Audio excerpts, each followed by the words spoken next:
ಕರ್ತನಾದ ಯೇಸು ಕ್ರಿಸ್ತನ ದಿವ್ಯನಾಮದಲ್ಲಿ ನಿಮ್ಮೆಲ್ಲರಿಗೂ ಶಾಲೋಮ್. ಬೈಬಲ್ನಲ್ಲಿರುವ ಕ್ಯಾರೆಕ್ಟರ್ಗಳ ಕುರಿತಾದ ಧ್ಯಾನ ಮುಂದುವರಿಸೋಣ ಬನ್ನಿ. ಒಬ್ಬ ದೊಡ್ಡ ಪ್ರವಾದಿಯನ್ನು ಒಂದು ಮರದ ಸಂದಿನಲ್ಲಿ ಇಟ್ಟು ಕೊಯ್ಯುತ್ತಾರೆ. ಇದು ಭಯಂಕರವಾಗಿದೆ. ಆ ಪ್ರವಾದಿಯ ಕುರಿತು ನಿಮ್ಮೊಂದಿಗೆ ಹಂಚಿಕೊಳ್ಳಬೇಕು ಎಂದು ಆಶಿಸುತ್ತಿದ್ದೇನೆ. ಆ ಪ್ರವಾದಿ ಯೆಶಾಯ ಪ್ರವಾದಿಯಾಗಿದ್ದಾನೆ. ಮೊದಲನೇದಾಗಿ ದೇವರನ್ನು ನೋಡಿದ, ಎರಡನೇದಾಗಿ ತನ್ನನ್ನು ತಾನೇ ನೋಡಿದ, ಮೂರನೇದಾಗಿ ತನ್ನ ಸುತ್ತಲೂ ನೋಡಿದ. ಅವನಿರುವ ದೇಶವೆಲ್ಲ, ಯೆಹೂದ ದೇಶವೆಲ್ಲ ಅಲ್ಲಕಲ್ಲೋಲವಾಗುತ್ತಾ ಇತ್ತು, ಅಪವಿತ್ರತೆಯಿಂದ ತುಂಬಿಕೊಂಡಿತು. ದೇವರ ಉಗ್ರಕೋಪವು ಅವರ ಮೇಲೆ ಬರುವಂಥದ್ದಾಗಿತ್ತು. ಅವರು ನಾಶವಾಗ್ತಾ ಇದ್ದರು, ನಶಿಸಿ ಹೋಗುವಂಥವರಾಗಿದ್ರು. ಸುತ್ತಲೂ ನೋಡಿದಾಗ ಯೆಶಾಯನಿಗೆ ಅರ್ಥವಾಯಿತು, ಅವನ ಸುತ್ತಲಿರುವಂಥವರು ದೇವರ ಉಗ್ರಕೋಪಕ್ಕೆ ತಯಾರಾಗ್ತಿದ್ದಾರೆ ಮತ್ತು ನಶಿಸಿ ಹೋಗುತ್ತಿದ್ದಾರೆಂದು. ಆಗ ದೇವರು ಹೇಳ್ತಾರೆ, ಯಾರು ಹೋಗುವರು? ಯಾರನ್ನು ಕಳುಹಿಸಲಿ? ನನ್ನ ಪರವಾಗಿ ಯಾರು ಹೋಗ್ತಾರೆ? ನಾನು ಯಾರನ್ನು ಕಳುಹಿಸಲಿ ಎಂದು ಹೇಳುತ್ತಿರುವಾಗ ತಕ್ಷಣವೇ ಯೆಶಾಯ ಹೇಳುತ್ತಾನೆ, ನಾನಿದ್ದೇನೆ. ಏನನ್ನುತ್ತಾನೆ? ನಾನಿದ್ದೇನೆ, ನನ್ನನ್ನು ಕಳಿಸು ಅನ್ನುತ್ತಾನೆ. ಅದ್ಭುತ ಪ್ರಿಯರೇ, ದೇವರನ್ನು ನೋಡಿದ, ತನ್ನನ್ನೇ ತಾನು ನೋಡಿಕೊಂಡ, ಪಶ್ಚಾತ್ತಾಪಪಟ್ಟ. ದೇವರು ಕನಿಕರಿಸಿ ತನ್ನ ದೂತನನ್ನು ಕಳಿಸಿ ಅವನ ತುಟಿಗಳನ್ನು ಕೆಂಡವಿಟ್ಟು ಶುದ್ಧೀಕರಿಸಿದರು. ಇಗೋ, ನಿನ್ನ ತುಟಿಗಳು ಕೆಂಡದಿಂದ ಶುದ್ಧೀಕರಿಸಲ್ಪಟ್ಟದರಿಂದ ನೀನು ಶುದ್ಧನಾದಿ ಎಂದು ದೇವರು ಹೇಳ್ತಾರೆ. ಯೆಶಾಯ ಹಾಗೆ ಶುದ್ಧನಾಗುತ್ತಾನೆ. ಪರಿಶುದ್ಧಗೊಳಿಸಲ್ಪಟ್ಟ ನಂತರ ತನ್ನ ಸುತ್ತಲೂ ಇರುವವರನ್ನು ನೋಡಿದ. ಅವನ ಮನೋನೇತ್ರಗಳು ಬೆಳಗಿದವು. ಯಾವಾಗ ಅವನು ತನ್ನ ಸುತ್ತಲಿರುವಂಥವರ ಪಾಪಿಷ್ಟ ಸ್ಥಿತಿಯನ್ನು ಗ್ರಹಿಸಿಕೊಂಡನೋ, ದೇವರ ಕರೆಯನ್ನು ಅರ್ಥ ಮಾಡಿಕೊಳ್ತಾನೆ, ದೇವರ ಕರೆಗೆ ವಿಧೇಯನಾಗುತ್ತಾನೆ. ಯಾರು ಹೋಗುವರು ಎಂದು ಕೇಳಿದಾಗ, ಸಹೋದರ ಸಹೋದರಿಯರೇ, ದೇವರು ಯಾರೊಬ್ಬರನ್ನು ಬಲವಂತವಾಗಿ ಸೇವೆಗೆ ಕರೆಯಲ್ಲ. ನಾನು ಕೂಡ ಯಾರೊಬ್ಬರನ್ನು ಬಲವಂತವಾಗಿ ಸೇವೆಗೆ ಕರೆಯಲ್ಲ. ಯಾರಾದರೂ ಒಂದು ವೇಳೆ ಸೇವೆಗೆ ಬರಲು ಇಚ್ಛಿಸುವುದಾದರೆ ಅವರನ್ನು ಕರೆಯುತ್ತೇನೆ. ಆದರೆ ಅವರಿಗೊಂದು ಮಾತು ಹೇಳ್ತೇನೆ, ಪ್ರಾರ್ಥನೆ ಮಾಡಿಕೊಳ್ಳಿರಿ. ಇದು ದೇವರ ಚಿತ್ತ ಆಗಿದೆ ಅನಿಸುವುದಾದರೆ ಬಂದು ಸೇವೆಯಲ್ಲಿ ಪಾಲ್ಗೊಳ್ಳಿರಿ. ಯಾಕೆಂದರೆ ಬಲವಂತವಾಗಿ ನಿಮ್ಮನ್ನು ಕರೆಯುವುದಾದರೆ ಹಾಗೆ ಸೇವೆಗೆ ಬಂದಂಥವರು ಅವರು ನಿಲ್ಲೋದಿಲ್ಲ. ಯಾಕೆಂದರೆ ಅಯ್ಯ, ಅವರು ಕರೆದಿದ್ದಕ್ಕೆ ಸೇವೆಗೆ ಬಂದಿದ್ದೇವೆ ಅನ್ನುತ್ತಾರೆ. ಆ ನಂತರ ಕಷ್ಟಗಳು ಬಂದಾಗ, ಶ್ರಮೆಗಳು ಬಂದಾಗ, ಬಾಧೆಗಳು ಬಂದಾಗ ಹಿಂದಕ್ಕೆ ತಿರುಗಿ ಹೋಗುತ್ತಾರೆ. ಇವರ ಕರೆಯಲ್ಲಿ ದೇವರಿಲ್ಲ. ಇವರ ಹೃದಯಗಳು ಸಂಪೂರ್ಣವಾಗಿ ಶುದ್ಧೀಕರಿಸಲ್ಪಡಲಿಲ್ಲ. ಇಂಥವರ ಮನೋನೇತ್ರ ತೆರೆಯಲ್ಪಟ್ಟಿಲ್ಲ. ಯೆಶಾಯ ಭಕ್ತನ ಮನೋನೇತ್ರಗಳು ತೆರೆಯಲ್ಪಟ್ಟಿದುವು. ತನ್ನ ಸುತ್ತಲೂ ಇರುವವರ ಪಾಪಿಷ್ಟ ಜೀವಿತವನ್ನು ನೋಡಲು ಸಾಧ್ಯವಾಯಿತು. ಆಗ ದೇವರು ಹೇಳುತ್ತಾರೆ, ನಾನು ಯಾರನ್ನು ಕಳುಹಿಸಲಿ? ಯಾರು ನನಗಾಗಿ ಹೋಗುವರು? ಯೆಶಾಯ, ನೀನು ಹೋಗು ಎಂದು ಹೇಳುವ ಅಧಿಕಾರ ದೇವರಿಗಿದೆ. ಕೆಲವೊಂದು ಸಂದರ್ಭದಲ್ಲಿ ದೇವರು ಡೈರೆಕ್ಟ್ ಆಗಿ ಕೆಲವರನ್ನು ಕರೆದಿದ್ದಾರೆ. ನೀನು ಹೋಗಿ ಎಲೀಷನಿಗೆ ಅಭಿಷೇಕಿಸು ಎಂದು ಎಲಿಯನಿಗೆ ದೇವರು ಹೇಳಿದರು. ಪೇತ್ರ, ಯೋಹಾನ, ಆಂದ್ರಿಯ ಇವರು ತಮ್ಮ ಬಲೆಗಳನ್ನು ತೊಳೆದುಕೊಳ್ಳುತ್ತಿರುವಾಗ, ಮೀನು ಹಿಡಿಯುತ್ತಿರುವಾಗ, ನನ್ನನ್ನು ಹಿಂಬಾಲಿಸಿರಿ, ಮನುಷ್ಯರನ್ನು ಹಿಡಿಯುವ ಬೆಸ್ತರರನ್ನಾಗಿ ನಿಮ್ಮನ್ನು ಮಾಡ್ತೇನೆ ಎಂದು ಡೈರೆಕ್ಟ್ ಆಗಿ ಕರೆದರು.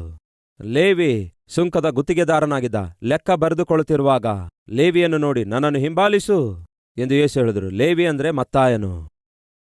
ತಕ್ಷಣವೇ ಎದ್ದು ಅವನು ಯೇಸುವನ್ನು ಹಿಂಬಾಲಿಸಿದ. ಹೀಗೆ ಕೆಲವರನ್ನು ದೇವರು ಡೈರೆಕ್ಟ್ ಆಗಿಯೇ ಕರೆದಿದ್ದಾರೆ. ಹಾಗೆ ಕೆಲವರಿಗೆ ದೇವರು ಚಾಯ್ಸ್ ಕೊಟ್ಟಿದ್ದಾರೆ. ಯಾರು ಹೋಗ್ತಾರೆ ನನ್ನ ಪರವಾಗಿ, ಯಾರು ಹೋಗಿ ಮಾತಾಡುತ್ತಾರೆ ಅನ್ನುತ್ತಿರುವಾಗ ಅದನ್ನು ಯಾರು ಕೇಳಿದ್ರು? ಯೆಶಾಯ ಕೇಳಿದ. ಮೋಶೆಗೂ ಕೂಡ ದೇವರು ಕರೆದರು. ಮೋಶೆ ಬಾ ಅಂದಾಗ ಎಷ್ಟೋ ನೆಪ ಹೇಳ್ತಾನೆ. 5 ನೆಪಗಳನ್ನು ಹೇಳ್ತಾನೆ. ಮೊದಲು ನೀನು ಯಾರು ಅನ್ನುತ್ತಾನೆ. ನಾನು ಯಾರು ಅನ್ನುತ್ತಾನೆ. ಜನರು ನನ್ನ ಮಾತು ನಂಬುವುದಿಲ್ಲ ಅನ್ನುತ್ತಾರೆ. ನನಗೆ ಮಾತಾಡಲು ಬರುವುದಿಲ್ಲ ಅನ್ನುತ್ತಾನೆ. ನನ್ನ ಅಣ್ಣನಿಗೆ ಕಳಿಸು ಅನ್ನುತ್ತಾನೆ. ಇಷ್ಟು ನೆಪ ಹೇಳ್ತಾನೆ. ಇವನಿಗೆ ಡೈರೆಕ್ಟೇ ದೇವರು ಪ್ರತ್ಯಕ್ಷನಾಗಿ ಕರೆದರೆ ಎಷ್ಟೋ ನೆಪ ಹೇಳಿದ ಆ ಮೋಶೆ ಅಣ್ಣ. ಆದರೆ ದಯವಿಟ್ಟು ಗಮನಿಸಿರಿ, ಯೆಶಾಯನಿಗೆ ದೇವರು ಡೈರೆಕ್ಟ್ ಆಗಿ ಕರೆಯಲಿಲ್ಲ. ಚಾಯ್ಸ್ ಇಟ್ಟಿದ್ರು. ಒಂದು ಪಬ್ಲಿಕ್ ಕಾಲ್ ಕೊಟ್ಟಿದ್ರು. ಯಾರು ನನಗೋಸ್ಕರ ಹೋಗುವರು? ನೋಡೋಣ ಬನ್ನಿರಿ. ಯೆಶಾಯನ ಪುಸ್ತಕ 6ನೇ ಅಧ್ಯಾಯ 7ನೇ ವಚನ. ಇದು ನಿನ್ನ ತುಟಿಗಳಿಗೆ ತಗಲಿರುವುದರಿಂದ ನಿನ್ನ ಪಾಪಕ್ಕೆ ಪ್ರಾಯಶ್ಚಿತ್ತವಾಯಿತು, ನಿನ್ನ ದೋಷವು ನೀಗಿತು. ದೇವರ ಕರೆಯನ್ನು ಹೊಂದಿಕೊಂಡು ಆ ಕರೆಯಲ್ಲಿ ಮುಂದೆ ಸಾಗಬೇಕಾದರೆ ಯಾರೇ ಆಗಲಿ ಮೊದಲು ತೊಳೆಯಲ್ಪಡಬೇಕು. ಒಬ್ಬ ವ್ಯಕ್ತಿ ತನ್ನನ್ನು ತಾನು ಸೇವೆಗೆ ಒಪ್ಪಿಸಿಕೊಳ್ಳಬೇಕಾದರೆ ಮೊದಲು ಆ ವ್ಯಕ್ತಿ ಈ ಲೋಕಕ್ಕೆ ಸಂಬಂಧಪಟ್ಟಂತಹ ಜೀವನ ವ್ಯವಹಾರವನ್ನು ತೊಲಗಿಸಿಬಿಡಬೇಕು. ಇಹಲೋಕದ ಜೀವನ ವ್ಯವಹಾರಗಳು ಇನ್ನೂ ಅವನ ಮನಸ್ಸಿನಲ್ಲಿ ಹೊಳೆಯುತ್ತಾ ಇರುವುದಾದರೆ ದೇವರಿಗೆ ಸಂಪೂರ್ಣವಾಗಿ ಸಮರ್ಪಿಸಿಕೊಳ್ಳಲಿಕ್ಕಾಗುವುದಿಲ್ಲ. ದೇವರು ಆಶಿಸಿದಂತೆ ಸೇವೆ ಮಾಡಲಿಕ್ಕಾಗಲ್ಲ. ಇನ್ನೂ ಪಾಪವಾಗಲಿ, ಪಾಪದ ಹಳೆಯ ಚಟಗಳಾಗಲಿ ಹೊಂದಿಕೊಂಡಿರುವವನು ಸೇವೆಯಲ್ಲಿ ಅದ್ಭುತವಾದ ಸೇವೆ ಮಾಡಲು ಸಾಧ್ಯವಿಲ್ಲ. ಒಂದು ಕಟ್ಟಿಗೆ ಸುಡಬೇಕಾದರೆ ಅದು ಪೂರ್ತಿಯಾಗಿ ಒಣಗಿರಬೇಕು. ಅರ್ಧ ಹಸಿ ಏನಾದರೂ ಇರುವುದಾದರೆ ಸುಡೋದಿಲ್ಲ, ಅದಕ್ಕೆ ಬೆಂಕಿ ಅಂಟಲ್ಲ. ಅದರ ಮೇಲೆ ಅಡಿಗೆಗಾಗಿಟ್ಟ ಪಾತ್ರೆಯಲ್ಲಿ ಏನೂ ಕುದಿಯೋದಿಲ್ಲ. ಕಟ್ಟಿಗೆ ಚೆನ್ನಾಗಿ ಸುಡಬೇಕಾದ್ರೆ ಏನಾಗಬೇಕು ಹೇಳ್ರಿ? ಅದು ಚೆನ್ನಾಗಿ ಒಣಗಬೇಕು. ಒಳಗಡೆ ಹಸಿ ಇರುವುದಾದ್ರೆ ಅದು ಸುಡೋದಿಲ್ಲ. ಕೆಲವೊಂದು ಸಾರಿ ಸೇವೆಯಲ್ಲಿ ಕೆಲವರನ್ನು ನೋಡ್ತಾ ಇರ್ತೇನೆ. ಆಗ ಅವ್ರು ಹೇಳ್ತಾ ಇರ್ತಾರೆ, ಪೂರ್ತಿಯಾಗಿ ಒಣಗಿಲ್ಲ, ಇನ್ನೂ ಸ್ವಲ್ಪ ಹಸಿ ಇದೆ ಅನ್ನುತ್ತಾರೆ. ಏನಂತಾರೆ? ಸರಿಯಾಗಿ ಉಪಯೋಗ ಆಗದೇ ಇರುವಾಗ, ದೇವರಿಂದ ಬಲವಾಗಿ ಉಪಯೋಗವಾಗದೇ ಇರುವಾಗ ಅರ್ಥವಾಗ್ತಾ ಇರುತ್ತೆ ಅವರಲ್ಲಿ ಇನ್ನೂ ಹಸಿ ಇದೆ ಎಂದು. ಆ ಹಸಿ ಯಾವುದಕ್ಕೆ ಸೂಚನೆಯಾಗಿದೆ? ಲೋಕಕ್ಕೆ ಸೂಚನೆಯಾಗಿದೆ. ಆ ಲೋಕ ಒಬ್ಬ ವ್ಯಕ್ತಿಯಲ್ಲಿರುವಾಗ ಆ ವ್ಯಕ್ತಿ ದೇವರಿಂದ ಸರಿಯಾಗಿ ಉಪಯೋಗ ಆಗೋದಿಲ್ಲ. ಒಂದು ವೇಳೆ ಈ ದಿನ ಸೇವೆಯಲ್ಲಿ ಪಾಲ್ಗೊಳ್ಳುವಂತಹ ಸಹೋದರ ಸಹೋದರಿಯರೇ, ನಿಮ್ಮ ಜೀವಿತ ದೇವರಿಗೆ ಅಂಗೀಕಾರವಾಗಿಯೂ ಸೇವೆಗೆ ಆಶೀರ್ವಾದಕರವಾಗಿಯೂ ಇರದೇ ಇದ್ದರೆ ಲೋಕ ನಿಮ್ಮಲ್ಲಿದೆ ಎಂದರ್ಥ. ಆ ಲೋಕವೇ ನೀವು ದೇವರಿಗೋಸ್ಕರ ವೈರಾಗ್ಯದಿಂದ ಪ್ರಜ್ವಲಿಸಲಾರದಂತೆ ಅಡ್ಡ ತಡೆಯುತ್ತಿದೆ. ಅದು ಸರಿಪಡಿಸಿಕೊಳ್ಳುವುದಾದ್ರೆ ಖಂಡಿತವಾಗಿ ನೀವು ಪ್ರಜ್ವಲಿಸುತ್ತೀರಿ. ಯೆಶಾಯ ತನ್ನ ಜೀವಿತವನ್ನು ಸೇವೆಗೆ ಅರ್ಪಿಸಿಕೊಳ್ಳುವುದಕ್ಕಿಂತ ಮುಂಚೆ ಬೈಬಲ್ನಲ್ಲಿ ಒಂದು ಒಳ್ಳೆ ಸ್ಟೆಪ್ ನಾವು ಕಾಣುತ್ತೇವೆ. ಏನದು? ಅವನು ಶುದ್ಧೀಕರಿಸಲ್ಪಟ್ಟ, ಅವನು ಪವಿತ್ರಗೊಳಿಸಲ್ಪಟ್ಟ. ಈ ದಿನಗಳಲ್ಲಿಯೂ ಕೆಲವರು ಸೇವೆಗೆ ಬರ್ತಾರೆ, ಪಾಪದಲ್ಲಿ ಜೀವಿಸುತ್ತಲೇ, ಪಾಪದಲ್ಲಿ ಮುಂದುವರಿಯುತ್ತಲೇ, ಪಾಪದ ಚಟಗಳಲ್ಲಿ ಜೀವಿಸುತ್ತಲೇ, ಸುಳ್ಳುಗಳನ್ನು ಹೇಳುತ್ತಲೇ, ಅನ್ಯಾಯದಿಂದ ವ್ಯವಹರಿಸುತ್ತಲೇ ಸೇವೆಯೊಳಗೆ ನುಗ್ಗುತ್ತಾರೆ. ಅದು ಕ್ಷೇಮವಲ್ಲ ಪ್ರಿಯರೇ. ಮತ್ತೆ ಕೆಲವರು ಆ ಉದ್ಯೋಗ ಪ್ರಯತ್ನ ಮಾಡಿದೆ, ಈ ಉದ್ಯೋಗ ಪ್ರಯತ್ನ ಮಾಡಿದೆ, ಎಷ್ಟೇ ಉದ್ಯೋಗ ಪ್ರಯತ್ನ ಮಾಡಿದರೂ ಕೂಡ ಯಾವ ಒಂದು ಉದ್ಯೋಗ ಸಿಗಲಿಲ್ಲ. ಏನ್ ಮಾಡಬೇಕು? ಸೇವೆ ಸ್ಟಾರ್ಟ್ ಮಾಡಿದ್ರೆ ಬೆಟರ್ ಅಂದ್ಕೊಳ್ತಾರೆ. ಇದು ಸೇವೆ ಸ್ಟಾರ್ಟ್ ಮಾಡುವ ವಿಧಾನ.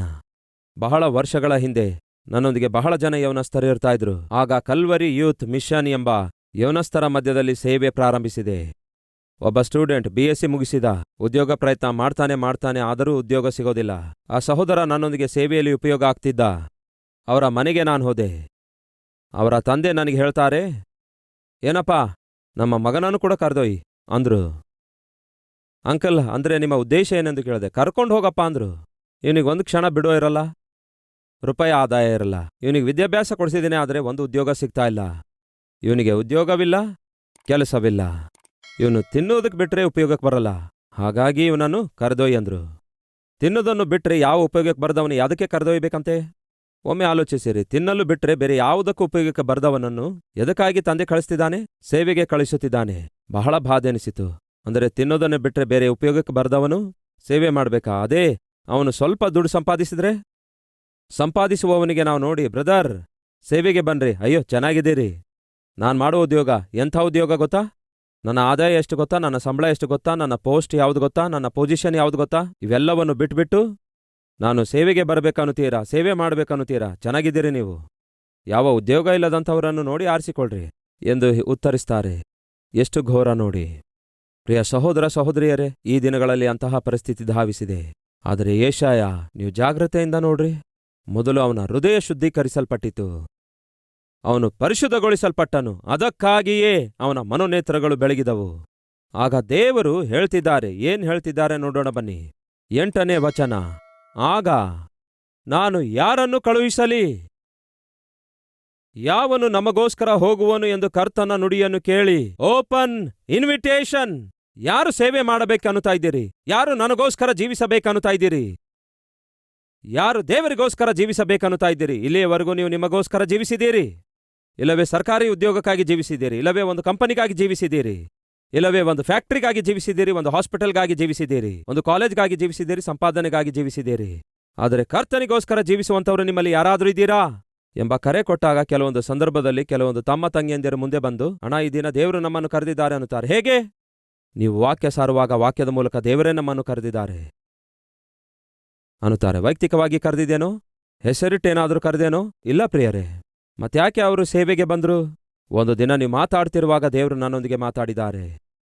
ಅದೊಂದು ಓಪನ್ ಇನ್ವಿಟೇಷನ್ ಆಗಿತ್ತು. ಒಬ್ಬ ವ್ಯಕ್ತಿ ನಿಜವಾಗ್ಲೂ ದೇವರ ಕರೆಗೆ ಬೆಲೆ ಕೊಡುವುದಾದರೆ, ನಿಜವಾಗ್ಲೂ ಆ ಕರೆಯನ್ನು ಘನವಾದದೆಂದು ಪರಿಗಣಿಸುವುದಾದರೆ, ಆ ವ್ಯಕ್ತಿ ಆ ಕರೆಯನ್ನು ಎಷ್ಟು ಘನವಾದದೆಂದು ಪರಿಗಣಿಸುತ್ತಾನೋ ಅಷ್ಟೇ ದೊಡ್ಡ ಸೇವೆ ಮಾಡುವ ಪ್ರಯತ್ನ ಮಾಡ್ತಾನೆ. ಫಲಿತವಾಗಿ ಸೇವೆಯಲ್ಲಿ ಅವನು ಅಭಿವೃದ್ಧಿಯಾಗ್ತಾನೆ. Open invitation. ಬಲವಂತ ಮಾಡಲಿಲ್ಲ. ಯೆಶಾಯನಿಗೆ ಡೈರೆಕ್ಟ್ ಬಾ ಎಂದು ಕರೆಯಲಿಲ್ಲ. ಸಹೋದರ ಸಹೋದರಿಯರೇ, ಕೇಳ್ತಾ ಇದ್ದಾರೆ, ಕೆಲವೊಂದು ಸಾರಿ ದೇವರು ವೈಯಕ್ತಿಕವಾಗಿ ಕರೆಯುತ್ತಾರೆ, ಕೆಲವೊಂದು ಸಾರಿ ದೇವರು ಓಪನ್ ಇನ್ವಿಟೇಷನ್ ಕೊಡ್ತಾರೆ. ವೈಯಕ್ತಿಕವಾಗಿ ಕರೆಯಬಹುದು, ಇಲ್ಲವೇ ಓಪನ್ ಆಗಿ ಕರೆಯಬಹುದು. ಇಲ್ಲಿ ಯಾರು ನಮಗೋಸ್ಕರ ಹೋಗುವರು ಅಂದಾಗ ಸ್ವ ಇಚ್ಛೆಯಿಂದ ಪರಿಶುದ್ಧಗೊಳಿಸಲ್ಪಟ್ಟ ಯೆಶಾಯ ಮುಂದೆ ಬರ್ತಾನೆ. ನೋಡ್ರಿ ಏನಾಯ್ತೆಂದು. ಕರ್ತನು ನುಡಿದಿದ್ದನ್ನು ಕೇಳಿ, ಇಗೋ ನಾನಿದ್ದೇನೆ, ನನ್ನನ್ನು ಕಳುಹಿಸು. ಅಯ್ಯ, ನಾನಿದ್ದೇನಯ್ಯ.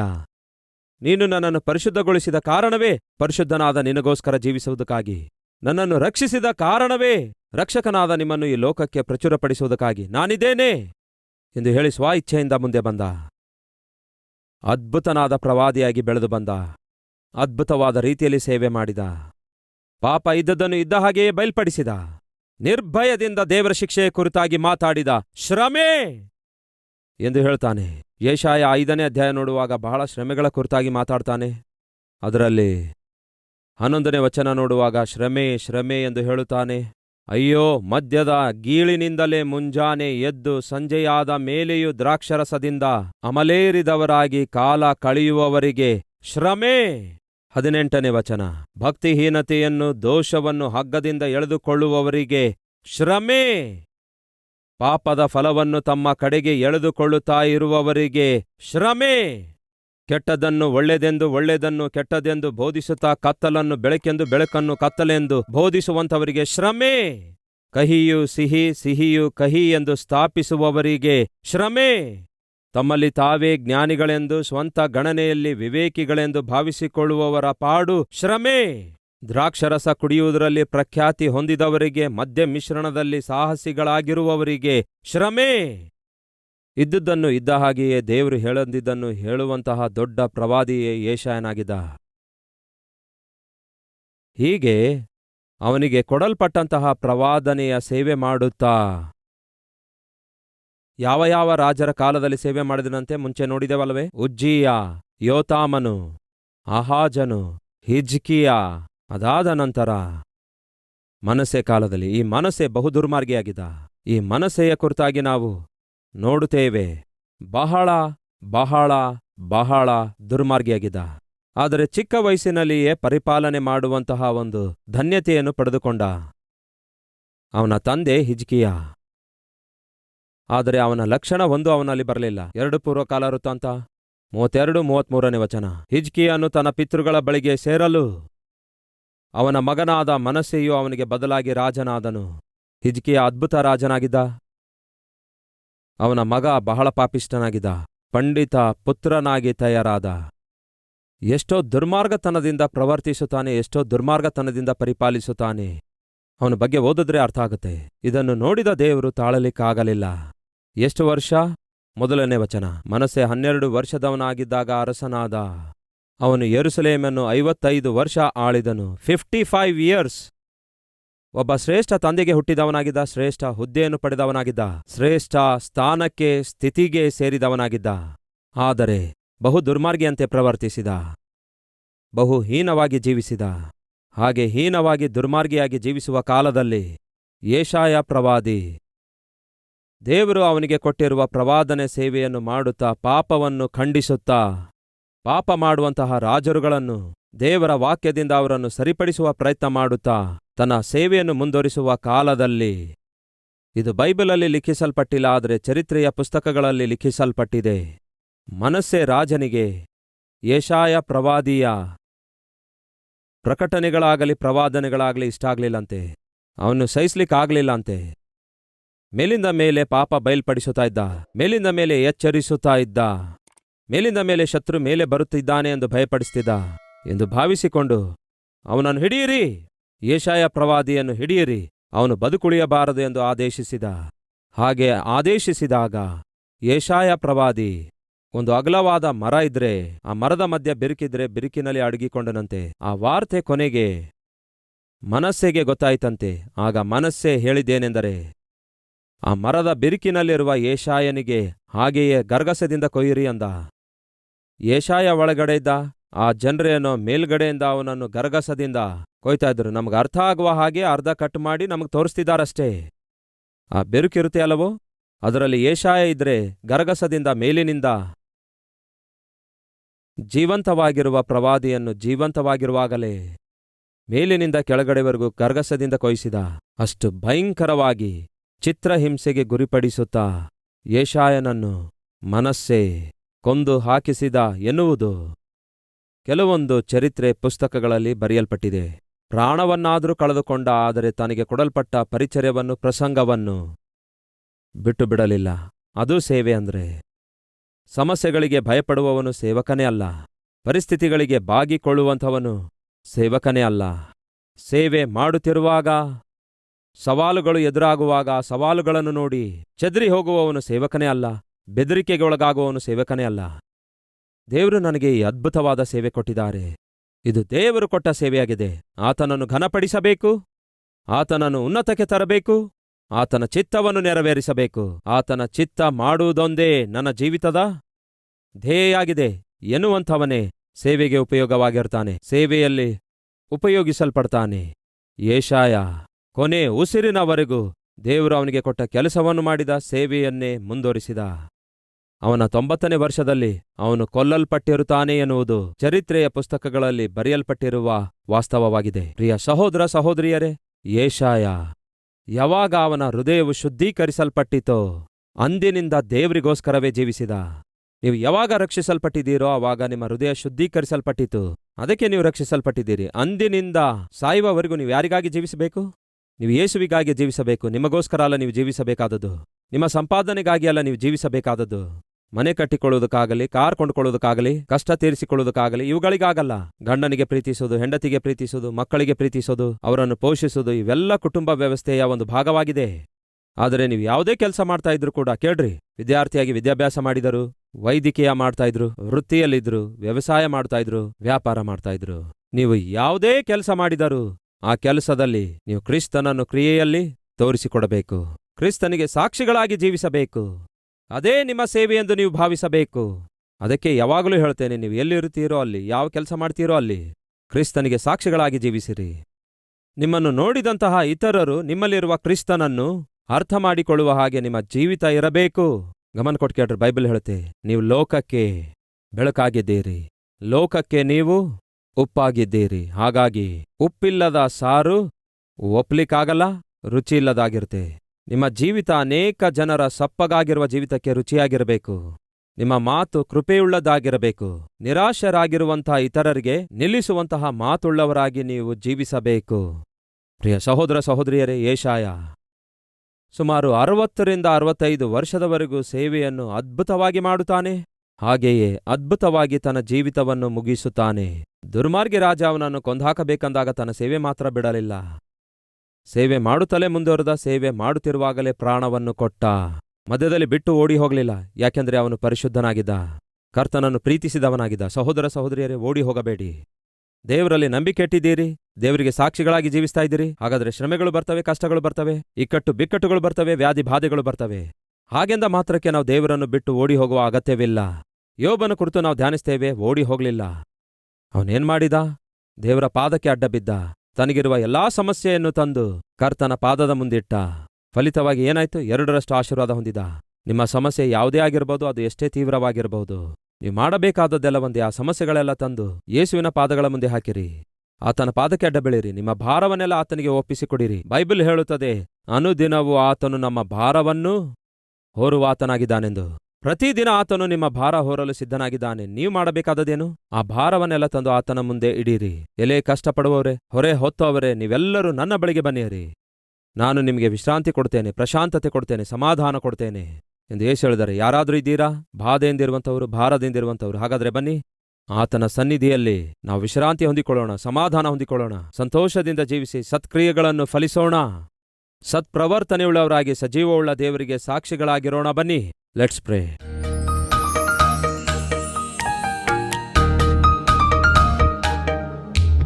ಪರಿಶುದ್ಧ ದೇವರೇ, ಯೆಶಾಯನ ಜೀವಿತದ ಮೂಲಕ ನಮ್ಮೆಲ್ಲರೊಂದಿಗೆ ಮಾತಾಡಿದಕ್ಕಾಗಿ ವಂದನೆಗಳು, ಸ್ತುತಿ, ಸ್ತೋತ್ರಗಳು. ಯೆಶಾಯ ನಿಮ್ಮ ಸೇವೆಯಲ್ಲಿ ಉಪಯುಕ್ತವಾದ ಪಾತ್ರೆಯಾಗಿ ಉಪಯೋಗಿಸಲ್ಪಡುವ ಮುಂಚೆ ದೇವರೇ ಅವನು ಪರಿಶುದ್ಧಪಡಿಸಲ್ಪಟ್ಟ.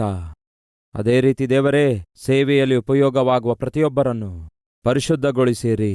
ನನ್ನನ್ನು ಕೂಡ ಪರಿಶುದ್ಧಗೊಳಿಸಿರಿ, ನಮ್ಮೆಲ್ಲರನ್ನು ಪರಿಶುದ್ಧಗೊಳಿಸಿರಿ. ಅವಾಗ ತಾನೇ ನಿಮ್ಮ ಮನಸ್ಸನ್ನು ಅರ್ಥ ಮಾಡಿಕೊಳ್ಳಲು ಸಾಧ್ಯ. ಕರ್ತನೇ, ಯಾರನ್ನೆಲ್ಲ ಈ ಸಮಯದಲ್ಲಿ ಕರೆಯುತ್ತಾ ಇದ್ದೀರೋ ಆ ಕರೆಯನ್ನು ಅರ್ಥ ಮಾಡಿಕೊಂಡು ಅಂಗೀಕರಿಸಿದವರನ್ನು ಅದ್ಭುತವಾಗಿ ಆಶೀರ್ವದಿಸಿರಿ.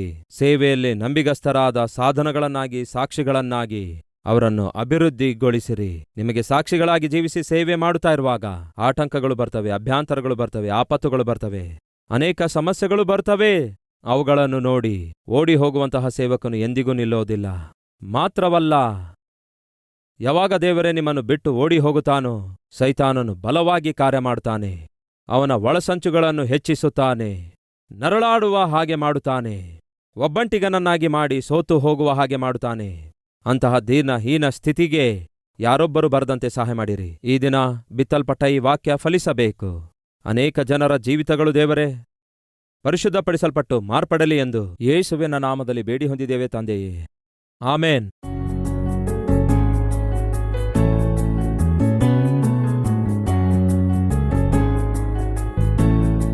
ಈ ದಿನ ಕಲ್ವರಿ ಸ್ವರವನ್ನು ಕೋಟ್ಯಾಂತರ ಜನ ವೀಕ್ಷಿಸುತ್ತಿದ್ದಾರೆ. ಕೇವಲ ತೆಲುಗು ಭಾಷೆಯಲ್ಲಿ ಮಾತ್ರವಲ್ಲ, ತಮಿಳು ಭಾಷೆಯಲ್ಲಿ ತಮಿಳುನಾಡಿನಲ್ಲಿ, ಕನ್ನಡ ಭಾಷೆಯಲ್ಲಿ ಕರ್ನಾಟಕದಲ್ಲಿ, ಮಲಯಾಳಂ ಭಾಷೆಯಲ್ಲಿ ಕೇರಳದಲ್ಲಿ, ಒರಿಯಾ ಭಾಷೆಯಲ್ಲಿ ಒರಿಸ್ಸಾದಲ್ಲಿ, ಮರಾಠಿ ಭಾಷೆಯಲ್ಲಿ ಮಹಾರಾಷ್ಟ್ರದಲ್ಲಿ, ಬೆಂಗಾಲಿ ಭಾಷೆಯಲ್ಲಿ ಪಶ್ಚಿಮ ಬಂಗಾಳದಲ್ಲಿ, ಪಂಜಾಬ್ ಭಾಷೆಯಲ್ಲಿ ಪಂಜಾಬ್ನಲ್ಲಿ, ಭೋಜ್ಪುರಿ ಭಾಷೆಯಲ್ಲಿ ಬಿಹಾರ್ನಲ್ಲಿ, ಹಿಂದಿ ಭಾಷೆಯಲ್ಲಿ ನಾರ್ತ್ ಇಂಡಿಯಾದಲ್ಲಿ, ಉರ್ದು ಭಾಷೆಯಲ್ಲಿ ಜಮ್ಮು ಕಾಶ್ಮೀರ್, ಪಾಕಿಸ್ತಾನ್, ಅಫ್ಘಾನಿಸ್ತಾನ್, ಗಲ್ಫ್ ಕಂಟ್ರೀಸ್ಗಳಲ್ಲಿ, ನೇಪಾಳ್ ಭಾಷೆಯಲ್ಲಿ, ಆಸಾಂ ಭಾಷೆಯಲ್ಲಿ, ತೆಲುಗುವಿನಲ್ಲಿ, ಹೀಗೆ ಭಾರತ ದೇಶದಲ್ಲಿರುವಂತಹ ಪ್ರಧಾನ ಭಾಷೆಗಳಲ್ಲಿ ಯೇಸುಕ್ರಿಸ್ತನ ಕುರಿತಾದ ಪ್ರೀತಿ ಸುವಾರ್ತೆಯನ್ನು ಪ್ರತಿ ಭಾಷೆಯಲ್ಲಿ ಸಾರುತ್ತಿರುವಂತಹ ಮೊಟ್ಟ ಮೊದಲ ಸಭೆ ಈ ಭಾರತ ದೇಶ ಚರಿತ್ರೆಯಲ್ಲಿಯೇ ನಮ್ಮ ಕಲ್ವರಿ ಟೆಂಪಲ್ ಆಗಿದೆ. ಯಾಕೆ ಇಷ್ಟೊಂದು ಸುವಾರ್ತೆ ಪ್ರಕಟಿಸುತ್ತಾ ಇದ್ದೇವೆ? ಯಾಕೆ ಇಷ್ಟೊಂದು ಭಾಷೆಗಳಲ್ಲಿ ಸುವಾರ್ತೆ ತಲುಪಿಸಬೇಕೆಂದು ತವಕಿಸುತ್ತಿದ್ದೇವೆ? ದಯವಿಟ್ಟು ಕೇಳಿ. ರೋಮಪುರದವರಿಗೆ ಬರೆದ ಪತ್ರಿಕೆ 10ನೇ ಅಧ್ಯಾಯ 13ನೇ ವಚನ ಹೇಳುವುದೇನೆಂದರೆ, ಕರ್ತನ ನಾಮವನ್ನು ಹೇಳಿಕೊಳ್ಳುವವರೆಲ್ಲರಿಗೇ ರಕ್ಷಣೆಯಾಗುವುದು. ಯಾರು ರಕ್ಷಿಸಲ್ಪಡುತ್ತಾರಂತೆ? ಕರ್ತನ ನಾಮದಲ್ಲಿ ಪ್ರಾರ್ಥನೆ ಮಾಡುವಂಥವರು ರಕ್ಷಿಸಲ್ಪಡುತ್ತಾರೆ. ಯಾರಾದರೂ ರಕ್ಷಿಸಲ್ಪಡಬೇಕು, ತಾವು ಮಾಡಿದ ಪಾಪದಿಂದ ಬಿಡುಗಡೆ ಹೊಂದಬೇಕಾದರೆ ಯೇಸುವಿಗೆ ಪ್ರಾರ್ಥಿಸಬೇಕು. ಯೇಸುವಿಗೆ ಪ್ರಾರ್ಥಿಸಬೇಕಾದರೆ ಯೇಸುವಿನಲ್ಲಿ ನಂಬಿಕೆ ಇಡಬೇಕು. ಯೇಸುವಿನಲ್ಲಿ ನಂಬಿಕೆ ಇಡಬೇಕಾದರೆ ಯೇಸುವಿನ ಕುರಿತಾಗಿ ಕೇಳಬೇಕು. ಯೇಸುವಿನ ಕುರಿತು ಕೇಳಬೇಕಾದರೆ ಯಾರಾದರೂ ಕೇಳುವಂತೆ ಮಾಡಬೇಕು. ಯಾರಾದರೂ ಒಬ್ಬರು ಕೇಳುವಂತೆ ಮಾಡಬೇಕಾದ್ರೆ ಹಾಗೆ ಕೇಳುವಂತೆ ಮಾಡುವವರಿಗೆ ಯಾರಾದರೂ ಒಬ್ಬರು ಕಳುಹಿಸಬೇಕು. ಕಲ್ವರಿ ಸ್ವರಕ್ಕೆ ಸಹಾಯ ಮಾಡುವಂತಹ ನೀವೆಲ್ಲ ಏನ್ ಮಾಡ್ತಿದ್ದೀರಿ ಗೊತ್ತಾ? ಈ ದೀನ ಸೇವಕನು ಸಾರುವಂತಹ ಸುವಾರ್ತೆಯ ಹಿಂದೆ ಇದ್ದುಕೊಂಡು ಪ್ರಕಟಿಸುವಂತೆ ಮಾಡುತ್ತಿದ್ದೀರಿ. ನಾನು ಸಾರುವಂತಹ ಈ ಸಂದೇಶಗಳು 17 ಭಾಷೆಗಳಲ್ಲಿ ಭಾರತ ದೇಶದ 4 ದಿಕ್ಕುಗಳಲ್ಲಿ ಸಾರಲ್ಪಡ್ತಿದೆ. ಭಾರತ ದೇಶದಲ್ಲಿ ಅಷ್ಟೇ ಅಲ್ಲ, ನಮ್ಮ ಬಲಗಡೆಯಲ್ಲಿರುವ ಬಾಂಗ್ಲಾದೇಶಲ್ಲಾಗಿರ್ಬೋದು, ನಮ್ಮ ಕೆಳಭಾಗದಲ್ಲಿರುವ ಶ್ರೀಲಂಕಾದಲ್ಲಿ, ಮೇಲಿರುವಂತಹ ನೇಪಾಲ್ನಲ್ಲಿ, ಎಡಭಾಗದಲ್ಲಿರುವ ಪಾಕಿಸ್ತಾನ್, ಅಫ್ಘಾನಿಸ್ತಾನ್, ಗಲ್ಫ್ ಕಂಟ್ರೀಸ್ಗಳಲ್ಲಿ ಈ ದಿನ ಕಲ್ವರಿ ಸ್ವರ ಪ್ರಸಾರವಾಗುತ್ತಾ ಇದೆ. ಅವರು ಮಾತಾಡುವಂತಹ ಭಾಷೆಯಲ್ಲಿಯೇ ಕೇವಲ ನಮ್ಮ ದೇಶದಲ್ಲಿ ಮಾತ್ರವಲ್ಲ, ನಮ್ಮ ದೇಶದ ಸುತ್ತಲಿರುವಂತಹ ದೇಶಗಳಲ್ಲಿ ಸುವಾರ್ತೆ ಸಾರುತ್ತಾ ಇದ್ದೇವೆ.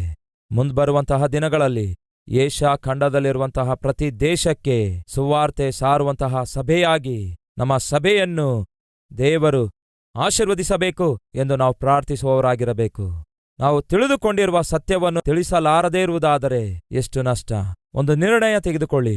ನಾನು ರಕ್ಷಿಸಲ್ಪಟ್ಟಿರುವುದಾದರೆ ಯಾರೋ ಒಬ್ಬರು ನನಗೆ ಯೇಸುವಿನ ಬಗ್ಗೆ ತಿಳಿಸಿದ್ರು. ಹಾಗೆಯೇ ನಶಿಸಿ ಹೋಗುವಂಥವರು ರಕ್ಷಿಸಲ್ಪಡಬೇಕಾದರೆ ನಮಗೆ ಇಷ್ಟು ಚೆನ್ನಾಗಿ ವಾಕ್ಯ ಸಾರುವಂತಹ ದೀನ ಸೇವಕರನ್ನು ದೇವರು ನಮ್ಗೆ ಕೊಟ್ಟಿದ್ದಾರೆ.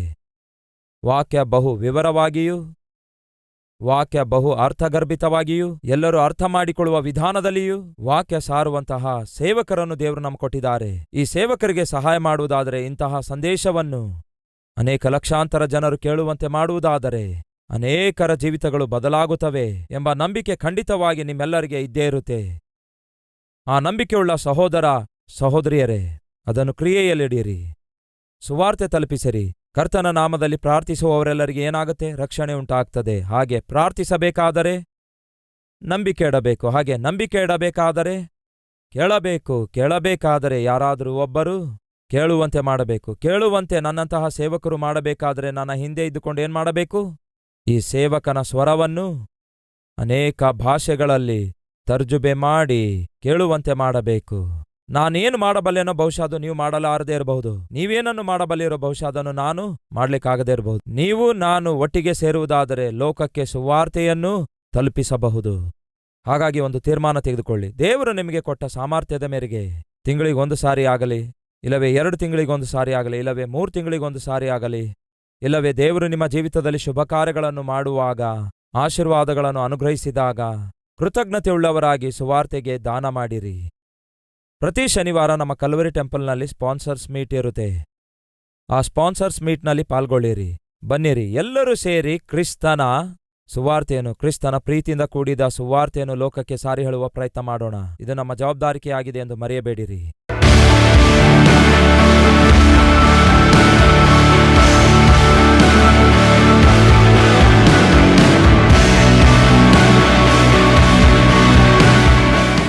ನಮ್ಮ ವಿಳಾಸ Calvary, post box number 30, Kukatpally, Hyderabad 72.